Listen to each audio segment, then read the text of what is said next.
and your careers, Minister of Trade, Industry and Resources, Mr. Jung Kwon Kim, who's an incredible man. Actually, my people say he's very tough.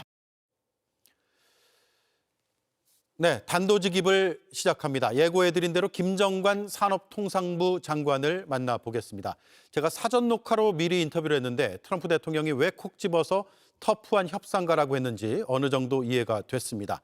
편집하지 않은 전체 영상은 유튜브 JTBC 뉴스 채널에 조만간 올리겠습니다. 시작하겠습니다. 한미 팩트시트에 대해서 꽈락은 면했다 이런 표현을 쓰셨는데 어떤 의미입니까? 그 관련해서 우리 실무자들 그런 얘기를 하더라고요. 그렇게 박하게 주면 어떻게 하느냐 그런데 저 입장에서는 뭐 선방을 했지만 우리나라가 가지고 있는 한계가 너무 뚜렷했고 그래서 할 수만 있으면 우리 후배들한테는 나중에 제가 그런 이야기를 했습니다. 나중에 너희들이 할 때는 150점 해라. 그렇지만 우리가 할 수 있는 건 여기까지였던 것 같다. 그런 의미로 했던 거고요. 많은 분들이 이걸 뭐 선방했다, 잘했다는 분들도 있지만 여전히 저는 아쉽습니다. 어떤 부분이 가장 아쉬우세요? 수익 배분을 5대5로 한다든지 아니면 최종 결정을 뭐 트럼프 대통령이 한다든지 아니면 하면서 우리가 200억 불을 위한 그 우리 한도를 줬지만 여전히 뭐 시장에서 봤을 때는 부담스러울 수 있는 부분들도 있고 해서 그런 부분들을 제가 하고 싶은 만큼 못했다는 생각은 하고 있습니다. 예, 유럽연합이나 일본의 협상 결과와 우리를 비교했을 때 그래도 꽈락이라고 생각하세요? 이런 말씀 드리기가 좀 뭐하지만 굉장히 선방했다. 굉장히 저희는 뭐 나름 잘했다고 생각을 합니다. 저희 먼저 갔던 일본에 비교했을 때는 일본이 갖지 못한 다양한 어떤 안전 장치를 저희는 확보를 했다고 생각을 합니다. 트럼프 대통령이 이걸 한꺼번에 다 현금 투자하는 것으로 처음에 이야기를 많이 했잖아요. 네. 그래서 많이들 불안해했고. 근데 이걸 반전시킨 건 결정적인 계기는 뭐였습니까?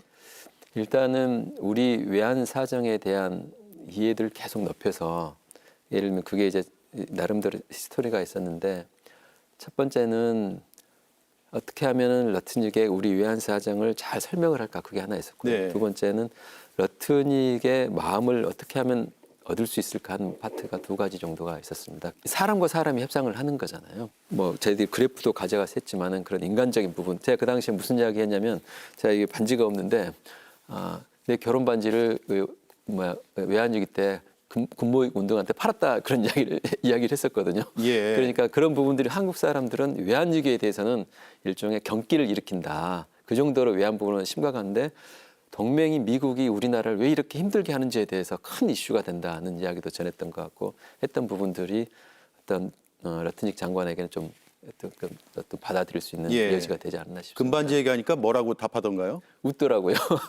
웃어요. 네, 웃으면서 정말이냐는 이야기도 하고 우리 집에 금반지가 없다는 이야기를 했는데 결혼 반지가 금반지였는데 금반지 다 팔고 한국 사람 대부분이 그 당시에 금모으기 운동하면서 그렇게 힘들게 외환위기를 극복했다는 이야기를 했던 적이 있습니다. 예. 공직으로 시작하셔서 기업에 갔다 다시 공직으로 돌아오셨잖아요. 네. 그런 기업에서의 경험도 이번 협상에 임할 때 도움이 많이 되셨나요? 네. 공교롭게도 제가 있었던 회사의 이 비즈니스가 물건을 파는 비즈니스가 아니라 이런 협상을 통한 수주하는 비즈니스가 많습니다. 그러니까 이번 협상의 특징은 일종의 이익과 이익이 딱 충돌을 하는 지점이잖아요. 이게 이제 수주하는 비즈니스에서 나오는 비즈니스입니다. 예를 들면 제가 제 생각하기에 러트닉이 제가 반박할 수 없는 이야기를 하면은 제가 어떻게 하면 수주할 때도 마찬가지인데 야, 그 이야기는 다음에 한번 다시 해보자 하고 넘어가고 다른 이야기로 넘어갑니다. 그러면은 거기에 대해서는 다음에 올 때 준비를 다시 해가지고 다시 오는 거죠. 그러니까 러트닉이 저한테 한 방 날렸는데 그 자리에서 맞는 게 아니라 살짝 피해서 다음번에 다시 한번 협상을 하는 거거든요. 노하우가 있으셨네요. 그러니까 그런 부분들이 협상을 하면서 배웠던 민간에서 배웠던 노하우인 것 같습니다. 한미 정상회담 경주에서 열렸을 때 그날 오전까지도 약간 불투명한 상황이 있었고 마지막에 김정관 장관과 러트닉 상무장관이 수차례 문자를 주고받으면서 거기서 거의 이제 타결에 임박하는 그런 상황까지 만들어졌다고 들었어요. 러트닉 장관한테 제가 뭐라고 문자를 보냈냐면 협상 여기까지 마지막까지 왔는데 협상을 깨지 말고 APEC is just APEC. 에이펙은 그냥 에이펙이니까 협상을 계속 이어가자. 그러니까 여기까지 우리 양국이 메시지 관리를 좀 하자. 협상이 잘 왔고 우리가 조만간에 타결을 할 거다는 정도를 가지고 그 정도로 해서 정리를 하자는 문자를 제가 보냈습니다. 그 문자를 보내고 그때가 아침 한 7시 40분 정도였는데 한 1시간 정도 뒤에 문자가 왔는데 제가 그때 정말 이게 눈을 의심했습니다. 내가 환영을 보고 있나 싶은 예. 생각이 들 정도로 저희들이 요청했던 것을 요구했던 것을 이제 받은 거예요, 이게. 그래서 그걸 보고 다시 확인을 하고 이게 진짜 이게 우리가 했던 거 받는 거냐 해서 확인을 하고 그렇다, 오케이냐 뭐 이게 계속 왔다 갔다 해가지고 막판에 그게 타결까지 급진전하게 됐던. 네, 당시에 트럼프 대통령은 전용기로 경주에 오고 있는 과정이었죠. 네, 그렇습니다. 그러니까 이게 에어포스원은 와이파이가 되더라고요, 이게. 그러니까 오는 동안 계속 저하고 이렇게 왔다 갔다 하면서 제 마지막 문자가 그 문자였습니다. 그걸 이제 미국 쪽은 정말 아이러니하게 그걸 한국의 최후 통첩으로 읽은 거죠. 돌이켜보면 그 문자를 안 보냈으면 타결이 늦어졌을 수도 있겠네요. 그 생각까지는 하고 싶지 않습니다. 내부 압박을 견디기가 힘들었다라고 이재명 대통령이 소회를 밝혔는데 현장에서 어떤 내부 압박을 느끼셨어요? 협상을 하여간 빨리 끝내야 된다. 우리 국익에서 봤을 때는 조금 더 우리가 버텨내야 되는데 예.